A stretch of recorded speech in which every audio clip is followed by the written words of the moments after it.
ನಮಸ್ತೆ ಎಲ್ರಿಗೂ. ಎಲ್ಲರೂ ಹೇಗಿದ್ದೀರಾ? ಎಲ್ಲರೂ ಆರಾಮ ಅಂತ ಅಂದ್ಕೋತೇನೆ. ನಾನು ಸಹ ಆರಾಮಾಯ್ತೇನೆ. ನನ್ನ ಲಾಸ್ಟ್ ವಿಡಿಯೋನ ನೋಡಿ ಲೈಕ್ ಮಾಡಿ, ಶೇರ್ ಮಾಡಿ, ಕಮೆಂಟ್ ಮಾಡಿದ ಎಲ್ರಿಗೆ ಧನ್ಯವಾದಗಳು. ಈ ವಿಡಿಯೋನ ಫಸ್ಟ್ ಟೈಮ್ ನೋಡ್ತಿದ್ರೆ ಸಬ್ಸ್ಕ್ರೈಬ್ ಮಾಡಲಿಕ್ಕೆ ಮರಿಬೇಡಿ. ಅಲ್ಲಿರೋ ಬೆಲ್ಲೈಕನ್ನು ಆಲ್ ಒತ್ತಿದ್ರೆ ನನ್ನ ನೆಕ್ಸ್ಟ್ ವಿಡಿಯೋದ ಎಲ್ಲ ನೋಟಿಫಿಕೇಷನ್ ನಿಮಗೆ ಖಂಡಿತ ಬರುತ್ತೆ. ಇವತ್ತು ಅಕ್ಕಿನ ಒಂದ್ರಿ ಮಾಡೋದು ಅಂತ, ಈ ಕೊಡಗಲ್ಲಿ ಮಾಡೋದು. ಯಾಕೆಂತೇಳಿದರೆ ವೈಟ್ ರೈಸ್ ಊಟ ಮಾಡೋದು ಕೊಡಗಲ್ಲಿ. ಅದು ಗದ್ದೆದ ಅಕ್ಕಿ ಮಿಲ್ ಮಾಡಿದರೆ ಅದರಲ್ಲಿ ಅರ್ಧಕ್ಕರ್ಧ ಹುಡಿ ಆಗತ್ತೆ. ಆ ಹುಡಿನ ರೈಸ್ ಮಾಡೋಕ್ಕಾಗಲ್ಲ ಅನ್ನೋ ಕಾರಣಕ್ಕೆ ಒಂದ್ರಿ ಮಾಡ್ತಾರೆ. ಅದು ಯಾವುದರಲ್ಲಿ ಮಾಡ್ತಾರೆ, ಹೇಗೆ ಮಾಡ್ತಾರೆ ಅಂತ ನಾನಿವತ್ತು ಮಾಡ್ತಾಯಿದ್ದೇನೆ. ಹಾಗಾಗಿ ವಿಡಿಯೋ ಮಾಡ್ತಾಯಿದ್ದೇನೆ, ನೀವು ನೋಡಿ. ನಿಮ್ಮ ಮನೆಯಲ್ಲಿ ಈ ಥರ ಇದೆಯಾ? ಖಂಡಿತ ದಕ್ಷಿಣ ಕನ್ನಡದಲ್ಲಿ ಇಲ್ಲ. ಯಾಕೆಂತೇಳಿದರೆ ಬಾಯ್ಲ್ಡ್ ರೈಸ್ ಆ ಥರ ಹುಡಿಯಾಗಿ ಎಲ್ಲ ಸಿಗಲ್ಲ. ಬಾಯ್ಲ್ಡ್ ರೈಸ್ನ ಎಂತ ಮಾಡಬೇಕು ಅಂತಿಲ್ಲ, ತೊಳೆದು ಹಾಕಿದರೆ ಗಂಜಿ ಆಗತ್ತೆ. ಅದು ಕೊಡಗಲ್ಲಿ ಮಾತ್ರ. ನಾನು ಇಲ್ಲಿ ಬಂದು ಫಸ್ಟ್ ನೋಡಿದ್ದು, ಇಲ್ಲೇ ಕಲ್ತಿರೋದು, ಇಲ್ಲೇ ಮಾಡ್ತಾಯಿರೋದು. ಹಾಗಾಗಿ ನೀವು ನೋಡಿದ್ದೀರಾ, ನೋಡಿಲ್ಲ ಅಂತೇಳಿದರೆ ಈ ಒಂದು ವಿಧಾನನ ನೀವು ನೋಡಿ. ಖಂಡಿತ ವಿಡಿಯೋನ ಕೊನೆ ತನಕ ನೋಡಿ. ಆ್ಯಕ್ಚುಲಿ ಇದು ನೋಡಿ ಈ ಥರ ಬರುತ್ತೆ. ಇದಕ್ಕೆ ಸಣ್ಣ ಸಣ್ಣ ತೂತ ಇದೆ.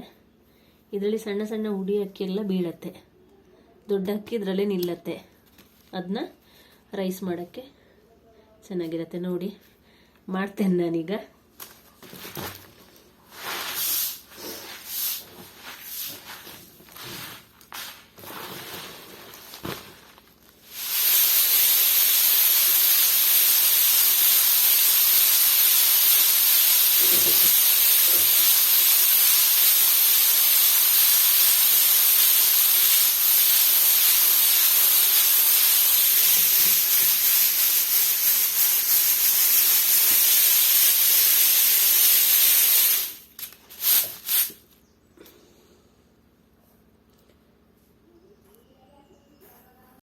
ನೋಡಿ, ಇದು ನನ್ನ ಅತ್ತೆ ಅಕ್ಕಿನ ಒಂದ್ರಿ ಮಾಡೋದು.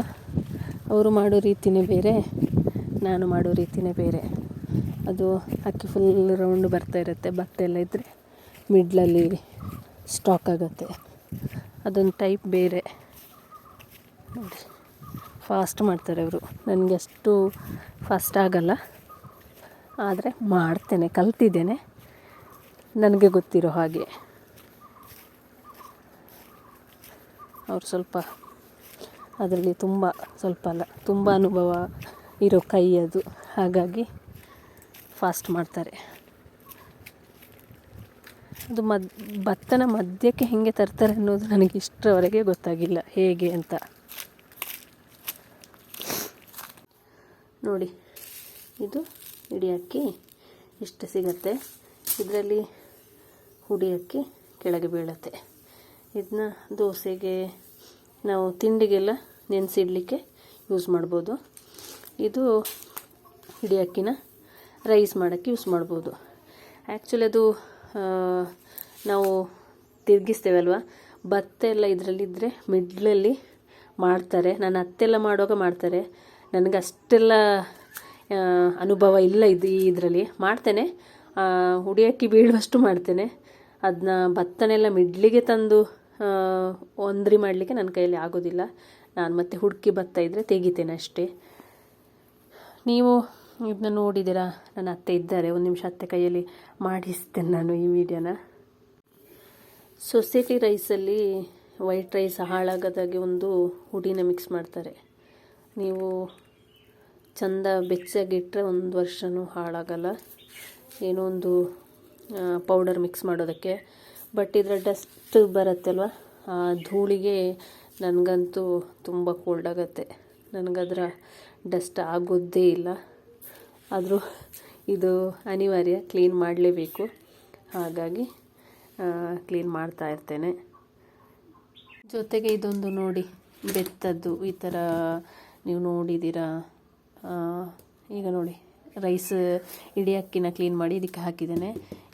ಇದಕ್ಕೆ ಎಂತ ಹೇಳ್ತಾರೆ ಅಂತ ಹೇಳಿದರೆ, ಇದಕ್ಕೆ ಸಣ್ಣದಕ್ಕೆಲ್ಲ ಪಚ್ಚಿ ಅಂತ ಹೇಳ್ತಾರೆ ನಾವು.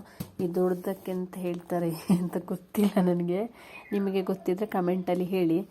ಇದು ಬೆತ್ತ ಅಲ್ಲ, ವಾಟೆದು ಕಾಣ್ತದೆ. ಇದಕ್ಕೆ ಸೆಗಣಿ ಸಾರಿಸಿಟ್ರೆ ತುಂಬ ವರ್ಷ. ನನಗೆ ಮದುವೆ ಆಗಿ ಬರುವಾಗಲೇ ಇದು 15 ವರ್ಷ ನನ್ನದೇ ಮದುವೆ ಆಗಿ ಆಯಿತು. ಅದಕ್ಕಿಂತ ಹೆಚ್ಚು ವರ್ಷ ಇರಬಹುದು. ಇದು ಎಷ್ಟು ವರ್ಷದಂತ ಗೊತ್ತಿಲ್ಲ ನನಗೆ. ನೋಡಿ, ಇದು ಈ ಥರ ಎಲ್ಲ ನಿಮ್ಮ ಮನೆಯಲ್ಲಿ ಇದೆಯಾ?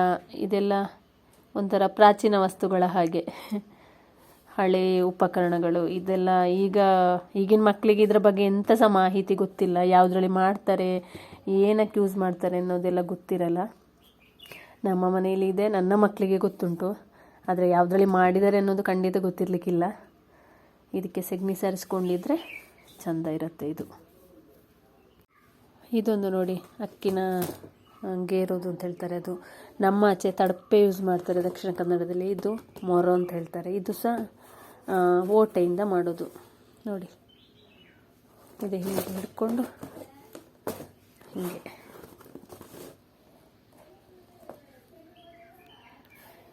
ಯಾರ ಮನೆಯಲ್ಲೆಲ್ಲ ಈ ಥರದ್ದಿದೆ, ಯಾರೆಲ್ಲ ಇಂಥದ್ರಲ್ಲಿ ಯೂಸ್ ಮಾಡ್ತೀರಾ ಅನ್ನೋದನ್ನ ಕಮೆಂಟಲ್ಲಿ ಹೇಳಿ.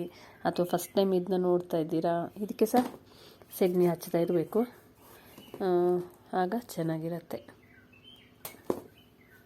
ನೋಡಿ, ಇದೆಲ್ಲ ಓಟೆಯಿಂದ ಮಾಡೋ ಉಪಕರಣಗಳು.